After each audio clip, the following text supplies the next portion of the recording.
세월호 참사를 통해 우리는 정부가 이윤만을 생각하는 민간업체와 유착할 때 희생은 국민이 치러야 한다는 현실을 목격하고 있습니다. 그런데 청해진 해운과는 비교가 되지 않는 대한민국의 최대 기업인 삼성은 유착을 넘어 정부를 좌지우지하고 있는 실정입니다. 이것은 저희가 입수한 자료인데요. 삼성전자가 식품의약품안전처에 제출한 겁니다.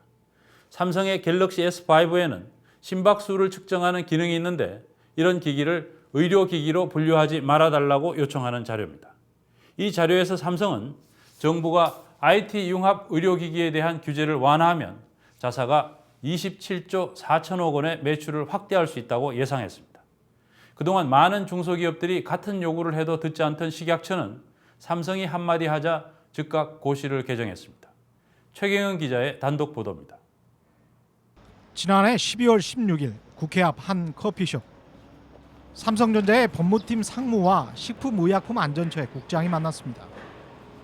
출시 예정이던 갤럭시 S5 문제를 논의하기 위한 자리였습니다. 갤럭시 S5에 심박수 센서가 달려있기 때문에 만약 의료기기로 분류된다면 제조 허가를 따로 받아야 되는 상황이었습니다. 삼성은 제조 허가를 다시 받으려면 복잡해지니 갤럭시 S5를 의료기기로 분류하지 말아달라고 식약처에 요구한 것으로 보입니다. 이런 거를 하려고 하는데 식약처의 의견은 어떠냐라고 물어봤겠죠. 기본적으로 그런 걸 물어봤고. 삼성은 식약처를 압박하기 위해 박근혜 대통령의 창조 경제까지 거론했습니다. 삼성이 식약처에 제출한 자료입니다. 위에는 컨피덴셜, 즉 대외비라고 적혀 있습니다. 제목은 창조 경제 실현을 위한 의료기기 규제 개선 요청.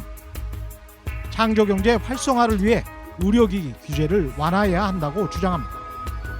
특히 IT 융합 의료기기 규제 개선은 창조경제 실현을 위한 현 정부의 주요 과제라면서 규제 개선 시 당사, 즉 삼성전자가 27조 4천억 원의 매출을 확대할 수 있을 것이라고 예측했습니다.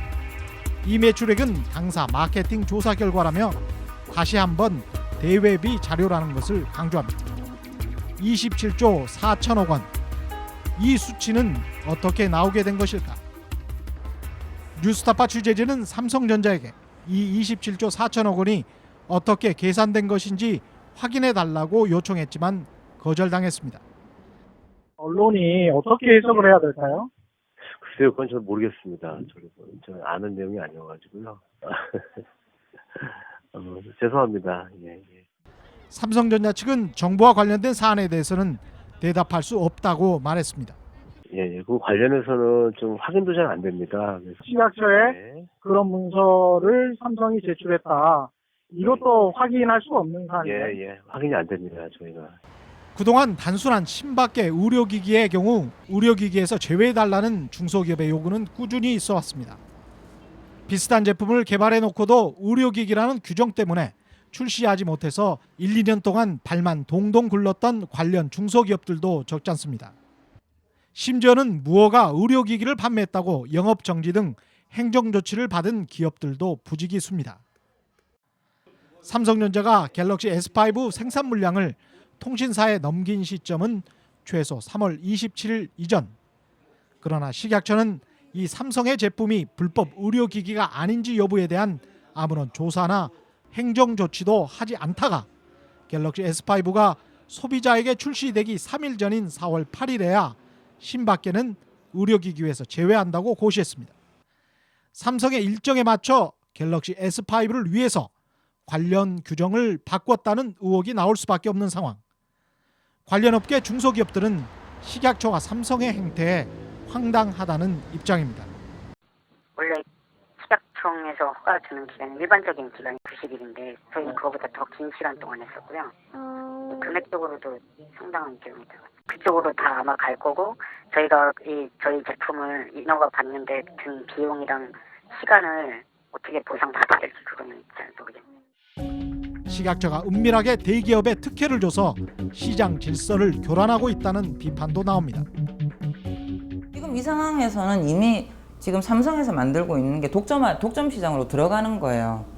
그리고 이제 어느 시점 지나가지고 들어가면 중소기업들은 그 독점 시장 하에서 삐집고 들어가서 틈새 시장을 노릴 수밖에 없는 거죠.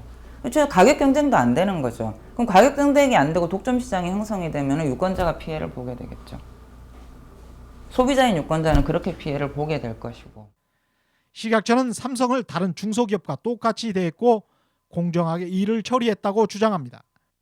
다양한 계약계 전문가 의견과 현실을 감안해서 현행 제도를 개선할 필요가 있다는 자체적인 판단에 따른 것입니다. 그러나 식약처가 삼성에게 능멸당했다는 주장도 나오고 있습니다. 기업의 제품에 맞춰 정부가 관련 규정을 변경해 준 것은 삼성의 힘이 작용했기 때문이라는 것입니다. 이게 절차가 이건 너무 잘못된 것이라는 것, 그리고 삼성전자가 정부기관을 자기 무슨 용역교사 대하듯이 다루고 있다는 점, 이런 것들을 지적을 하는 거고요. 식약처의 결정으로 앞으로도 삼성이 생산하게 될 의료 관련 IT 기기들은 일반 공산품으로 인정받게 될 가능성이 커졌습니다. 삼성으로선 원격 의료를 위한 발판까지 마련한 셈입니다. 의료기기 규제 개선 요청이라는 이름 하에 사실은 의료기기를 통한 환자 의료인 간의 원격 의료를 합법화해달라는 규제 요청이고, 박근혜 대통령은 창조 경제가 주로 중소기업을 위한 경제 정책인 것처럼 말해왔습니다. 창의와 혁신, 융복합을 가로막는 규제의 장벽도 과감하게 없애서 중소, 벤처기업들과 개인들이 어려움을 겪지 않도록 하겠습니다. 그러나 중소기업들은 허탈감에 빠졌고 삼성은 27조 4천억 원 매출의 기대에 부풀어 있습니다. 뉴스타파 최경영입니다.